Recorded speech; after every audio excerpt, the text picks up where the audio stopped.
रहे थे कि HTML में टेबल कैसे बनाते हैं। तो आज हम स्टार्ट करते हैं टेबल के साथ। आप लोगों ने देखा होगा मुख्तलिफ़ वेबसाइट्स पे डाटा जो पड़ा होता है वो टेबल के फॉर्म में अक्सर होता है। तो टेबल को किस तरह बनाते हैं, उसमें हम टेक्स्ट किस तरह सेट करते हैं, उसमें मुख्तलिफ जो CSS की स्टाइलिंग है वो किस तरह करते हैं। तो थोड़ी बहुत आज हम इसकी ओवरव्यू कर लेते हैं। बाकी जो इसकी स्टाइलिंग है उसके बारे में हम CSS के कोर्स में पढ़ेंगे। तो टेबल के नाम से हमने HTML ट्रेनिंग्स के अंदर एक फोल्डर के अंदर एक फ़ाइल बनाई है और इसको मैं खोल लेता हूँ। तो इसमें कुछ भी नहीं है, बस खाली सिंपल HTML के टैग्स हैं और एक बॉडी का टैग मैं डाल लेता हूँ कि वो भी क्लोज हो जाए। ठीक है। तो टेबल के लिए जो HTML में सबसे पहले स्टार्टिंग टैग है वो है टेबल के नाम से। उसी ही टेबल को हमने क्लोज भी करना है, क्लोजिंग टैग भी उसका अवेलेबल है। तो ये सबसे पहले इसी तरह हम टेबल लिखते हैं। ठीक है। अब टेबल के बाद चूंकि हमारे साथ उसमें होते हैं रोज़ और कॉलम्स के शक्ल में डाटा, तो रोज़ और कॉलम्स को किस तरह बनाते हैं। सबसे पहले मैं रो बनाऊंगा TR के नाम से। ठीक है, टेबल रो के नाम से। और TR को हम क्या करेंगे, क्लोज भी करेंगे, तो ये एक रो बन जाएगी हमारे साथ। इस तरह लेट सपोज मैं 3 बाई 3 एक टेबल बनाना चाहता हूँ जिसमें 3 कॉलम्स और 3 रोज़ हो। तो उसको हम किस तरह करेंगे, सबसे पहले हम 3 रोज़ बनाएंगे। ये तो रोज़ हमारे साथ बन गए लेकिन उसमें कॉलम्स अभी तक नहीं बने।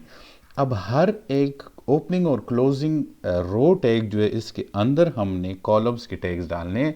तो सबसे पहले वाला जो हमारे साथ होगा वो हेडिंग, क्योंकि टेबल में जो टॉप के कॉलम्स होते हैं वहाँ पर नाम लिख के होते हैं कि एक्चुअली टेबल में डेटा कौन सा कंटेन करता है। तो इसके लिए ये हेडिंग टैग हम यूज़ करते हैं। और हेडिंग के लिए जो टेबल हेडिंग TH के नाम से हमारे साथ इसमें क्या चीज़ अवेलेबल है, मुख्तलिफ। तो हमने यहाँ पर चूँकि 3 कॉलम बनाने हैं, तो इसी तरह मैं इस एक पहली ही TR के अंदर 3 खाली TH बनाऊंगा। अब जो चूंकि ये हमारे साथ पहली रो है जो हेडिंग रो है, और जो नेक्स्ट रो हमारे साथ है जिसमें हम डेटा डालने वाले हैं, जो भी हमारे साथ डेटा होगा हम इसमें डालेंगे। तो वो हमारे साथ हम लिखेंगे TD के साथ, सॉरी TD के साथ। और वो है टेबल डेटा। वो TD बंद भी होगा, उसके क्लोजिंग टैग भी है। और जिस तरह हमने पहली रो में 3 कॉलम बनाए हैं, इसी तरह एग्जैक्टली इसी तरह हम दूसरी रो में भी 3 कॉलम बनाएंगे। और फिर इसी TD वाले पूरी की पूरी चीज़ को लेट सपोज मैं अपनी तीसरी रो में भी कॉपी कर रहा हूँ। ठीक है। अभी तक ये टेबल बन गया है लेकिन ये टेबल हमें नज़र नहीं आएगा। लेट सपोज मैं इसी को क्रोम के साथ खोल लेता हूँ तो आप लोगों को कुछ चीज़ नज़र नहीं आ रही। उसकी वजह यह है कि ना तो इसमें कोई डाटा अवेलेबल है, ना इसकी कोई CSS स्टाइलिंग की गई है। तो अगर हमने लेट सपोज इसमें कोई डाटा डालना है तो TH के अंदर लेट सपोज मैं इसमें दे दूँ कि ये हमारा कॉलम 1 हो गया। ठीक है। ये TH, दूसरी TH में दे देता हूँ कि ये हमारे साथ कॉलम 2 हो गया। आप अपनी मर्ज़ी के जो भी ये कंटेंट है, कंटेंट आप अपनी मर्ज़ी के डाल सकते हैं इसमें। और मैं चाहता हूँ कि मैं इसको बताऊँ कि ये कॉलम 3 हो गया। ठीक है। अब मैं देखता हूँ कि क्या चीज़ बनी है। लेट्स सपोज हमारे साथ क्रॉप, तो देखें टेबल के फॉर्म में डेटा आ तो गया है, बॉर्डर्स वगैरह कोई नहीं है, सिर्फ कॉलम्स हमारे साथ बने हैं। पहले हम इस तरह करते हैं कि इसमें कुछ और डेटा डालने की कोशिश करते हैं। लेट्स सपोज कॉलम 1 में हमारे साथ 1 और 2 आ गया। ठीक है। दूसरी जो नीचे वाला कॉलम है उसमें 2 आ गया। ठीक है। और जो दूसरा कॉलम है लेट्स सपोज उसमें हमने नेम डाल दिए। यहाँ पर लेट्स सपोज मैं दे देता हूँ क्या नाम, मैं देता हूँ XYZ। दूसरे में मैं नाम देता हूँ ABC। और जो हमारे साथ हमने आखिरी कॉलम में लेट्स सपोज इसका हमने कोई न्यूमेरिकल वैल्यूज़ देनी है। लेट्स सपोज मैं कहता हूँ कि XYZ की एज जो है वो है 20 और ABC की जो एज है वो है 25। इसी तरह मैं इस कॉलम्स के नाम भी चेंज करता जाऊंगा, आप देखते जाए। मैं इसको रिफ़्रेश करके आपको अब नज़र आ रहा है, थोड़ा बहुत आपको फील आ रहा है कि एक टेबल के फॉर्म में डाटा जो है वो अवेलेबल है। लेकिन अभी भी इसके आगे पीछे जो हमारे साथ बॉर्डर्स होते हैं वो टेबल वाली शक्ल की वो नहीं है। पहले इसको सेट करते, चलो मैं इसको कॉलम 1 की बजाय इसको ID देता हूँ, ID। दूसरे कॉलम को मैं नाम देता हूँ नेम्स। तीसरे कॉलम को मैं नाम देता हूँ जनाब H। और कंट्रोल एस करके इसको सेव करता हूँ। तो देखिए अब वो अकॉर्डिंगली उसके एडजस्ट होता जा रहा है, ठीक है। तो पहले हम करते इसलिए इस तरह है कि इसको कोई कैप्शन देते हैं। आप लोगों ने देखा होगा कि टेबल्स में हमेशा तौर पर कैप्शन होता है। कैप्शन वो उस टेबल को डिफाइन कर रहा होता है कि इस टेबल के अंदर कौन सा डाटा है। तो लेट सपोज मैं इसमें डाल देता हूँ कि जनाब इसका एक कैप्शन डालो। तो कैप्शन को याद रख के हमेशा आप लोगों ने कहाँ पे रखना है, टेबल की बिल्कुल जो स्टार्टिंग टैग है उसके नीचे डायरेक्ट आपने कैप्शन लगाना है। तो कैप्शन मैं बंद भी करूँगा और कैप्शन के अंदर लेट सपोज मैं यहाँ पर लिख दूँ कि name this table is about names and ages. Control S करके इसको सेव रिफ्रेश कर देते हो तो ये ऊपर उसका, चूँकि वो एरिया बहुत छोटा है तो वो जो हमारे साथ उसका कैप्शन है वो भी उतना ही उतनी ही जगह में आ रहा है टेबल्स के अंदर, ठीक है। मैं इसको छोटा कर देता हूँ ताकि सही नज़र आए। नेम्स एंड एजेस को छोड़ ही देता हूँ, बाकी चीज़ हटा देता हूँ। सेव करके इसको आप देख ले तो नेम एंड एजेस के नाम से कैप्शन बन गया। अब इसको बॉर्डर्स देते हैं। तो बॉर्डर देने के लिए जो आसान तरीका है वो है हमारे साथ क्या चीज़, वो है हमारे साथ CSS हम लेट सपोज़ यहाँ पर पहली बार अपनी इस क्लासेस में यहाँ पर वो करते हैं। लेट सपोज़ मैं यहाँ पर देता हूँ कि जनाब स्टाइल का एक टैग में देता हूँ और उस स्टाइल के टैग में मैं क्या करता हूँ, मैं वहाँ पर जो है वो CSS किस तरह स्टाइल के टैग के अंदर, ठीक है। स्टाइल और स्टाइल का टैग बन होगा, ये बिल्कुल हेड के अंदर जाएगा। इसके अंदर हमने क्या करना है, हमने यहाँ पर टेबल और कौन कौन सी चीज़ें हमारे साथ, टेबल है, TH है हमारे साथ, TD है।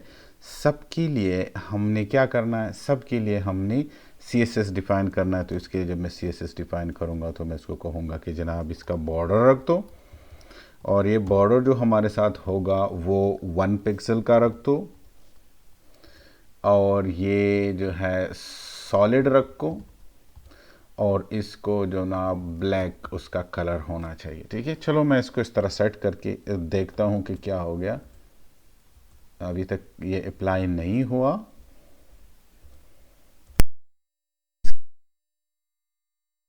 वो यहाँ पर हमने कॉमा डाल लिए, इस कॉमा को मैं हटा देता हूँ। अब देखता हूँ कि ये अप्लाई होता है कि नहीं। तो देखिए जनाब ये अप्लाई हो गया हमारे साथ।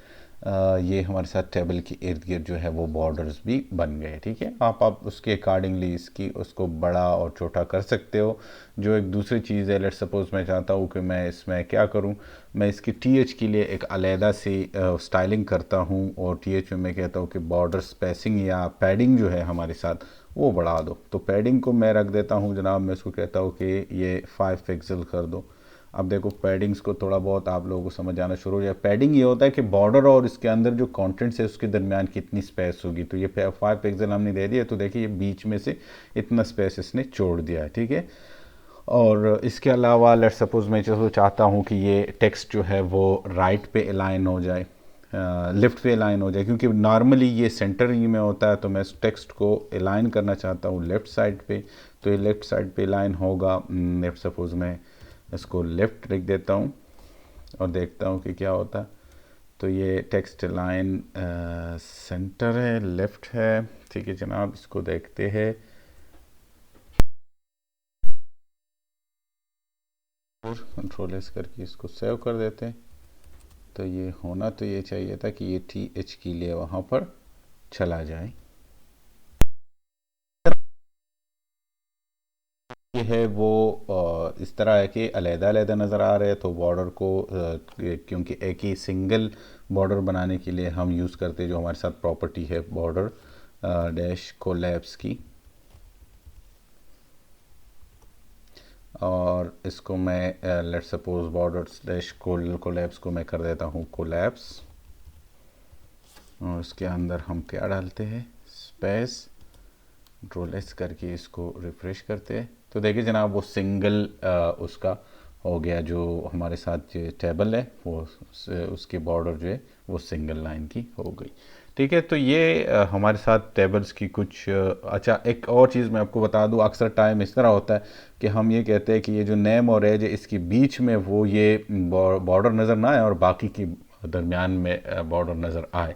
तो इसके लिए हम नॉर्मली हमारे साथ जो टैग यूज़ होता है वो टेबल ही के अंदर हम जाके, लेट सपोज़ मैं चाहता हूँ कि जो नेक्स्ट दो टी एच है, मैं टी एच के अंदर मैं यहाँ पर लिख देता हूँ कि colspan is equal to, मैं लेट सपोज़ यहाँ कर देता हूँ क्या, 2 कर देता हूँ और इसको सेव करके इसको रिफ़्रेश करके देखता हूँ तो जनाब देखिए वो हमारे साथ वो पहला वाला 2 हो गया। हमने करना ये है कि जो एज वाला टी एच है इसको हमने हटाना है, तो ये हट गया। अब मैं इसको देखूंगा तो ये 2 कॉलम के हिसाब से, देखिए ये 2 कॉलम्स के हिसाब से। इस तरह अगर 2 रो आपने करना है तो आपने यहाँ पर लिखना क्या है, कॉल स्पेन के जगह आपने लिखना है कॉल रो और 2, तो इसी तरह वो 2 रोज़ में आता जाएगा, वो 2 रो को मर्ज करेगा। तो ये था कुछ बेसिक्स हमारे साथ टेबल्स के बारे में, और इसके बारे में डिटेल में कि इसको किस तरह हम डिज़ाइन दे सकते हैं, इसके बैकग्राउंड को किस तरह सेट कर सकते हैं, इसके साइज़, वेट और ये सारी चीज़ें इंशाल्लाह हम CSS में पढ़ेंगे। अल्लाह हाफिज़।